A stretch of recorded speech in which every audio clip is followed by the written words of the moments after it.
Hello, it's Friday, June 28th. It must be time for another legislative update from your North Carolina Medical Society.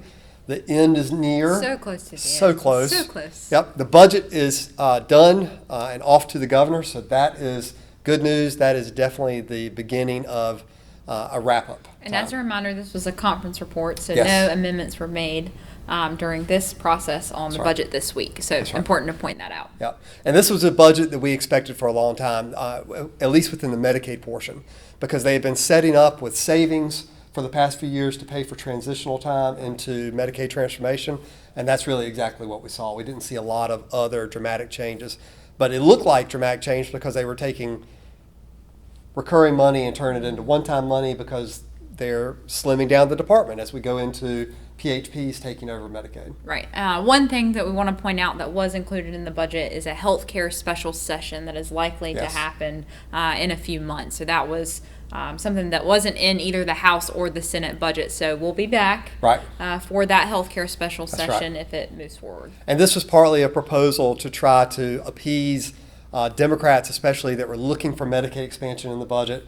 Of course, Medicaid expansion is not in the budget, and this was a way to kind of get folks to say, "We'll come back and we'll talk about this later," More because we in-depth. can't settle it right now. Right. And as you'll hear later in our briefing, there's probably going to be a lot more than just Medicaid expansion talked about at whatever time it is that we're going to come back. Yep. So another bill that went this week that we've been watching very closely is House Bill 220.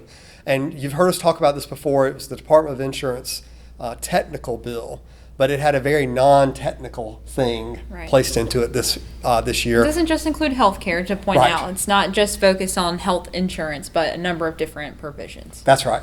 And one of them actually created kind of old world HMOs again, but this year they're calling them EPOs instead of PPOs or HMOs, these exclusive health benefit programs, which is just code for a narrow network, right? It's employers are going to insurance companies. They're saying we need cheaper alternatives.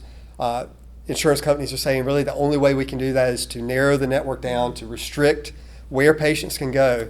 And the thing that bothers us the most in this bill is it actually deleted the ability for any patient to go to another provider outside Right. that network and receive any Care. reimbursement whatsoever. So this is literally going back to the good old days of HMOs. We opposed that in the House, we got it taken out. It was stuck back in the Senate. And that was pointed out in that committee, Yes. what you just said. So That's right. And we're still hoping to get it taken out. It's in process in the Senate right now. This would be a good thing for you to reach out to your senators and say, we don't want to go back to the old days when we're trying to innovate in Medicaid, innovate in Medicare. Right. But in commercial products, we're going to go back to the old days of you can see this doctor and you can't see anybody else. I don't think that's the right way to go. Right. Saw another bill moved this week, the Health Care Stabilization Act, Yes. which is the Senate's response that we talked about last week, came Yep. out last week, and is moving forward through committees in Yep. an effort for the Senate to try to save rural hospitals. That's right. This is one of those rare cases where the President pro tem actually presented the bill in committee. So kind of a big deal when he shows up to present things. Not just to present, but for him to sign on to Yes. a bill to begin with, to be the primary That's right. sponsor and the first name listed on this bill's an indicator that he really wants this bill to move forward. That's right. And this was a bill that was introduced late. Another bill that we've been thinking was going to be introduced late, or a bill that was going to be stripped and turned into something bigger, is this mythical House healthcare omnibus bill. And this is kind of what we were talking about with potential for a special session, right? A modge podge of ideas, Right. all the ideas. Right. So Association Health Plans was going to be in there for a while. The PDM bill, the pharmacy benefit manager. Step therapy. Yes. Oral parity for chemo drugs. Assignment of benefit was discussed being in there. PBMs. Right. At one time they were talking about scope of practice stuff being in there. So I mean, we still don't know what all is really going to be discussed there, but we do still expect something to come out. Because simultaneous to this, the Senate has been not just introducing the new bills to try to help save hospitals, but they've been playing around with CON. Yeah, we started with a full repeal of CON. That was Yep. brought back. It was taken out. It's been this back and forth process in a number of different avenues. We've Yes. seen this. Yeah. And the latest one would limit the number of groups that they would expel from CON regulation. I think really it's just down to dialysis centers now.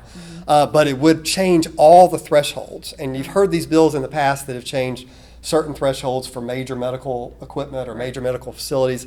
This would even change the diagnostic center threshold. So all those, so really getting back more to a bill instead of repealing CON or changing CON, getting more down to the process by which we deal with CON. Still don't have any idea if the House is even willing to have that discussion. Or interested in even looking at that. Right. That's right. Another bill that we said that has moved this week, as we thought might be a part of the bigger bill, is the Association Health Plans. It just moved at the end of the week. It looks like it is back to kind of the House version that was there, which would allow trade associations to come together or small groups to come together to offer kind of pooled insurance in a new fashion.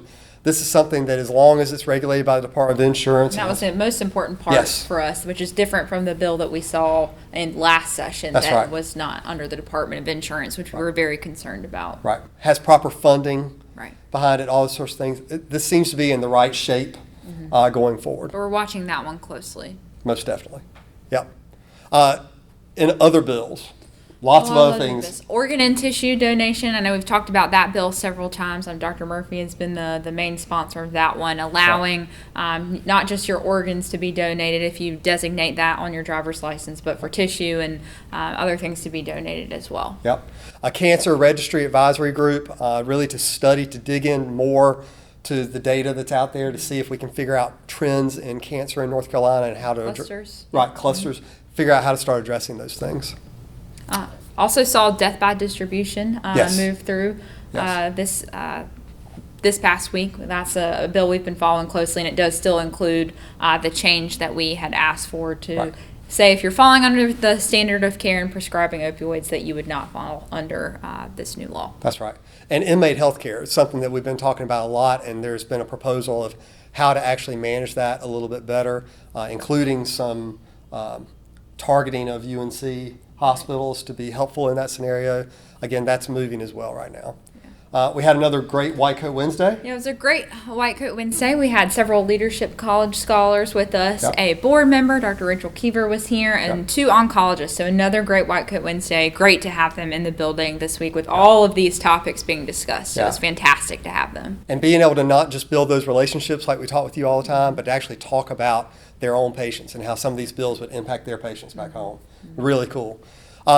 Moving to the federal level for a little while, because we got a big bill that was heard in the Senate Help Committee this week. This is dealing with the overall lowering of healthcare costs, along with a bunch of proposals in, this is Senate Bill 1895. The very first provision has to do with surprise billing. And we've talked about that at the state level an awful lot. Budget one year. Yes. Had a lot of proposals over the last few years.